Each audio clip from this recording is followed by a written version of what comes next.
Some words from the Gospel of Luke.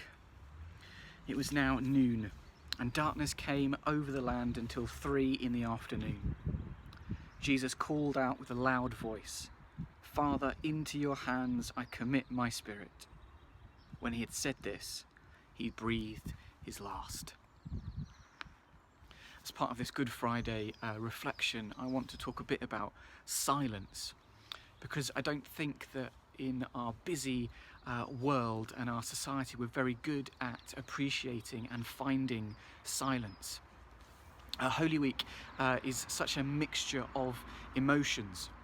If you think about the joy and the celebration surrounding Palm Sunday and Jesus' entry into Jerusalem, we think about the community and the togetherness that would have been felt at the Last Supper, the stillness and the peace around the Garden of Gethsemane, and then the chaos and the frantic nature of the hours that follow, with Jesus being arrested, the disciples seeing him put in front of a crowd baying for his crucifixion, to see him beaten, nailed to a cross and placed in a tomb. And after all of that chaos would have brought silence.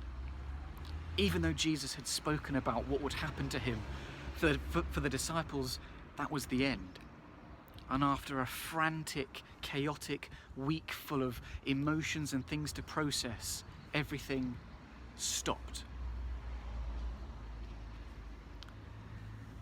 Now, over the last year, there has been a period where we have had to stop. And it's been a challenging time where we may have felt just like those disciples, isolated, kept in silence, not being able to see and do the things we perhaps would normally do. And it's a challenging time because the world around us continues, but we are locked in that sense of silence, that sense of isolation, that sense of feeling hopeless. But for us today, we know that that's not the end of the story. And 3 days later, the disciples are made aware of the joy and the celebration when Jesus is resurrected and appears to them.